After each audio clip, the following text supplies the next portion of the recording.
अस्सलाम वालेकुम दोस्तों, मैं सैयद अब्दुल आज़ीज़ आपकी खिदमत में हाज़िर हूँ। दोस्तों आज सिंधियों के बारे में, पख्तूनों के बारे में, पंजाबियों के बारे में, बलोचों के बारे में, उर्दू बोलने वाले और कश्मीरी, सराइकी जितनी भी ज़बानें हमारे मुल्क में बोली जाती है, जितनी भी कौमें रहती है, तमाम के बारे में कुछ ख़ास चीज़ें बोलने वाला हूँ। उम्मीद करता हूँ कि आपको पसंद आए, वीडियो आखिर तक देखें। मेरे पेज और चैनल को भी ज़रूर फॉलो करें और चैनल को सब्सक्राइब करें।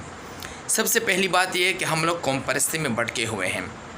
यहाँ तक कि आज भी पूरी अंदरून सिंध कराची में मुजाहरे हो रहे हैं और बलूचिस्तान सैलाब से डूब गया है। बेशुमार लोग, बेशुमार घर, बेशुमार दिल बर्बाद हो गए हैं। लेकिन इसी के साथ किसी को ये परवाह ही नहीं कि हम बलूचिस्तान के गरीबों, बेचारे, लाचारों के लिए आवाज़ उठाएं। तो दोस्तों ये वीडियो भी मेरे उसी के लिए बनाना और उसी के लिए बनाने का मेरा मकसद है। क्यों ना दोस्तों हम ये आवाज़ करें कि सिंध या पूरा मुल्क तालीम के शोबे में आगे बढ़े।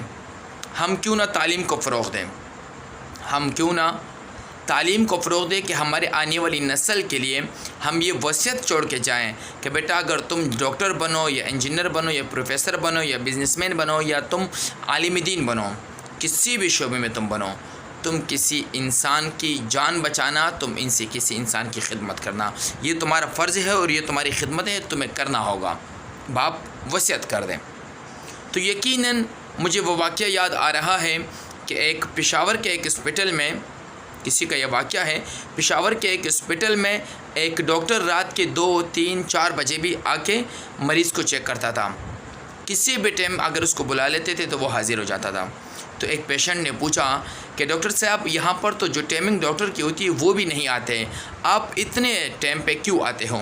उसने कहा मेरी माँ ने मुझे इतनी तकलीफ़ों में डॉक्टर बनाया, लेकिन आज जब वो तहज्जुद में उठती है तो मुझे उठाती है कि बेटा 2 रकात नमाज नवाफिल यानी तहज्जुद की नमाज़ पढ़ लें, फिर उसके बाद आप जाओ फ़ौरन हॉस्पिटल में कोई पेशेंट परेशानी की हालत में होगा, कोई पेशेंट चीख और चिल्ला रहा होगा, कोई परेशान होगा, कोई किसी को दर्द या किसी को कोई परेशानी होगी, किसी को भूख और प्यास का यानी मेडिकल के फील्ड का कोई भी मसला, आपकी ज़िम्मेदारी आप जाओ। तो मैं माँ के कहने पर हर वक्त यहाँ आता हूँ, जो मेरी टाइमिंग नहीं भी होती तो मैं हाज़िरी लगाता हूँ। मेरी माँ और बाप की ये वसीयत थी। तो दोस्तों अगर हम लोग अपनी औलाद को यही वसीयत करें कि देखो बेटा आपने पढ़ना है, आपने लिखना है, आपने आगे बढ़ना है, आपने अपना हकूक़ तालीम, सेहत और मैदान में जो शोबे होते हैं दीगर, इन शोबों में से जो कानूनी तरीका है उनसे हासिल करना होगा अपने। तो क्या हमारा मुल्क पूरी दुनिया में एक बेहतरीन मुल्क नहीं बनेगा? क्या हमारा मुल्क पूरी दुनिया में एक दोबारा ऐसा नहीं होगा कि दुनिया को हम कर्ज़े देते रहेंगे? दोस्तों आज से चंद वक़्त पहले यानी कुछ दिहाइयों पहले आज़ादी, पाकिस्तान आज़ाद था। पाकिस्तान जर्मनी को कर्ज़ा दिया करता था। आज जर्मनी को देख लो और पाकिस्तान को। हम आज अभी कुछ दिनों का पहले का एक वाक़या था, मैंने उसको सोशल मीडिया पे पढ़ा, हकीकत है या झूठ है, कि पाकिस्तान के किसी मिनिस्टर ने IMF के किसी बंदे से कहा कि प्लीज़ हमें कर्ज़ा थोड़ा बढ़ा दीजिए। उसका जवाब क्या था कि आपको कर्ज़ा तो चाहिए, भीख भी मांग रहे हो और अय्याशियाँ भी कर रहे हो। ये कितनी बड़ी दलील है हम लोगों के लिए कि हम जो हम पे हुक्मरान हैं अल्लाह उनको नसीहत दे, लेकिन हमारी क्या कमी है कि हम अपने हुक्मरानों को जगाने की कोशिश नहीं करते, हम अपने औलाद को तालीम नहीं देते। मैंने एक वीडियो बनाई, जतोई के नाम से एक लड़का है, मेरे वीडियो पेज पे आप देख सकते हैं, उसको हथियार दिए गए और इस तरह उल्टा सीधा उससे बोला गया पठानों के बारे में। मैंने उस पर वीडियो बनाई, बहुत सारे लोगों ने मेरी इस वीडियो की तारीफ़ की कि आपने बहुत अच्छा इमेज दिया। तो मैंने सोचा क्यों ना मैं मज़ीद पूरे मुल्क के लिए एक आवाज़ बनूं, मैं पूरे मुल्क के लिए एक आवाज़ की कोशिश करूं। मैं ख़ुद भी गरीब बंदा हूं, मैं और कुछ नहीं कर सकता, मैं कुछ भी नहीं कर सकता, लेकिन ये एक वीडियो बना सकता हूं और अपना जो दिल और दिमाग में मेरा आता है मैं वो बोल सकता हूं। दोस्तों यहाँ पर मैं एक बात कहूँ आपको, आईन पाकिस्तान और पूरी दुनिया में जितने मुल्क के तमाम मालिक में एहतजाज का हक़ है। एहतजाज अपने हक़ के लिए लड़ने का जो एहतजाज का तरीका है वो है, लेकिन हमारे यहाँ एहतजाज कैसे होता है जब फ़िरकावारियत और कौम परस्ती या कोई पार्टी करें, आवाम नहीं करती। اب ہمارے اور آپ کے حلقے میں اسکول ہے سرکاری، اس میں تعلیم صحیح نہیں ہے، ہم کیوں نہیں احتجاج کرتے ہیں؟ ہمارے اور آپ کے حلقے میں ہاسپٹل ہیں، اس میں جو ہاسپٹل کے ورکرز ہیں، ڈاکٹرز ہیں، اسٹاف ہے، نہیں ہیں، ہم کیوں نہ اس پہ احتجاج کرتے ہیں؟ میڈیسن اس میں نہیں ہے، ہم کیوں نہیں احتجاج کرتے ہیں؟ ایکسپائر میڈیسن دی جاتی، ہم کیوں نہیں احتجاج کرتے ہیں؟ بلوچستان سندھ میں پورے سیلاب آئے ہیں، کراچی پورا ڈوب گیا ہے اور بلوچستان تو برباد ہو گیا ہے تقریباً، اللہ تعالیٰ دوبارہ آباد کرے، تو ہم کیوں نہیں احتجاج کرتے ہیں؟ بطور عوام، کسی پارٹی کے لیے نہیں، لیکن اگر کسی پارٹی نے اعلان کر دیا تو سب جمع ہو جائیں گے۔ ہم پارٹی بازی سے اور قوم پرستی سے، فرقہ پرستی سے کب نکلیں گے؟ مانتا ہوں میں، ہم کسی پارٹی کو سپورٹ کرتے ہیں، کوئی ہمارا لیڈر ہے، کوئی ہمارا فیورٹ ہے، ہمارا نظریہ ہے کسی کے لیے کہ وہ بندہ ہمارے ملک کے لیے بہتر کر سکتا ہے، لیکن کچھ چیز ایسی ہے جو ان تک پہنچتی نہیں ہے، ہمیں پہنچانا ہوگا، ہمیں آواز اٹھانی ہوگی، ہم نے یہ بتانا ہوگا کہ ہم روزگار میں نئی چیزیں چاہتے ہیں، ترقی چاہتے ہیں، ہمیں روزگار کے نئے مواقع دی جائیں، ہمیں تعلیم میں مزید آگے بڑھنے کی کوشش چاہیے، جس کے لیے ہمارے پاس اتنے اماؤنٹ نہیں ہے۔ آپ میٹرک تک پڑھ لو، میٹرک کے آگے غریب کا بچہ پڑھ ہی نہیں سکتا، مجھے معلوم ہے، مجھے پتہ ہے کہ میٹرک کے آگے غریب کا بچہ پڑھ ہی نہیں سکتا، لاکھوں فیس مہینے غریب بندہ نہیں دے سکتا اپنے بچے کے لیے، جتنی بھی تعلیم ہو میٹرک تک۔ لیکن وہ میٹرک تک تعلیم جو ہے وہ بھی کیسا ہے؟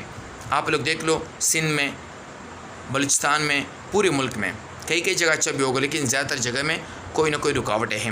کیوں نہ ہم اس پر ایک آواز بنیں؟ کیوں نہ ہم اس کے لیے ایک جدوجہد کریں کہ ملک اور قوم کے لیے جو نوجوان پھر تیار ہوگا، پھر وہ نظریاتی نوجوان ہوگا، پھر وہ پاکستان اور پاکستان کے آئین اور قانون اور اس سرزمین کے لیے مر مٹنے والا نوجوان ہوگا، پھر اس ملک کے لیے ہر دم ہر لمحہ تیار رہنے والا نوجوان ہوگا، پھر ہم اس سرزمین کے لیے وہ 24 گھنٹے دن رات ایک کر کے ملک اور قوم کی خدمت کرے گا۔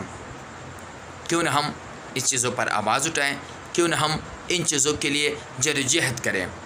ایک چیز میرے دل سے گزرتی ہے ہر وقت، جو میں آپ لوگ سے شیئر کرنا چاہتا ہوں، پرسنلی میرے دل کی بات ہے۔ میرا یہ ماننا ہے ذاتی طور پہ کہ جب تک ہم ایک نسل برباد نہیں کریں گے تو ہماری آنے والی نسلیں آباد نہیں ہو سکتی۔ ایک نسل کو برباد کیا کرنا ہے؟ ایک نسل کو برباد یہ کرنا ہے کہ وہ دن رات محنت کریں، کاروبار کے شعبے میں، مزدوری کے شعبے میں، اپنی اولاد کو تعلیم دے اور اپنے اولاد کے لیے اپنے ملک کے صحیح معنی سمجھائے، اور پھر اسی کے بعد کاروبار اور زندگی کے تمام شعبے میں اپنے اولاد کے لیے رائے دست شامل بنے اور اس کو یہ سمجھائے اور یہ بتائے کہ بیٹا تم نے یہ کرنا ہے، تم نے بڑے ہو کے یہ کرنا ہے۔ اس کو شاید اپنی زندگی میں اچھے کپڑے نصیب نہیں ہو، اچھا کھانا نصیب نہیں ہو، کیونکہ اس نے اپنے اولاد کی ایجوکیشن کرنی ہوگی، اولاد کو پڑھا کے لکھا کے سمجھانا ہوگا، پھر اس کے بعد اس کا اگلا سٹیپ کیا ہوگا؟ اس کا اگلا سٹیپ ایسے آواز اور جمہوری طریقے سے ایسے میٹنگز اور ایسے جدوجہد کرنی ہوں گی کہ ملک میں جو اپنے ایک علاقے میں یا یونین کونسل میں یا ضلع میں یا تحصیل میں کوئی اگر ایسا بندہ ہے جو کام صحیح نہیں کر رہا، ان کے خلاف آواز اٹھانی ہوگی ان کو۔ شاید اس کو تکلیف پڑے، لیکن جب اس کا بیٹا اپنی جگہ پہ آئے گا، اپنی محنت سے آئے گا، تو پھر اس کو راہ ہموار ملے گی کہ ہاں میرے پاپا نے ان کے خلاف بھی جدوجہد کی جو لوگ غلط تھے، اور ان کے حق میں بھی جدوجہد کی جو مجھے تعلیم دلائی۔ خود اچھا نہیں کھایا، اچھا نہیں پیا، اچھا نہیں سویا، اچھے گھر نہیں بنائے، اچھے محل نہیں بنائے، لیکن آنے والی نسل کو یعنی مجھ کو اولاد یہ بولے گی مجھ کو اچھی مستقبل دی تو میں ملک اور قوم کے لیے دن رات ایک کروں گا۔ تو کیوں نہ ہم آج اس چیز کے آغاز کرتے ہیں دوستوں، آئے عہد کرتے ہیں کہ ملک اور قوم کے لیے ہم نے ایک نسل کی قربانی دینی پڑیں گی، تا قیامت تک پاکستان آباد و سلامت رہے گا، ہماری نسلیں آباد رہیں گی، ہماری نسلیں پڑھے لکھے رہیں گی، ہماری نسلیں ترقی کریں گی۔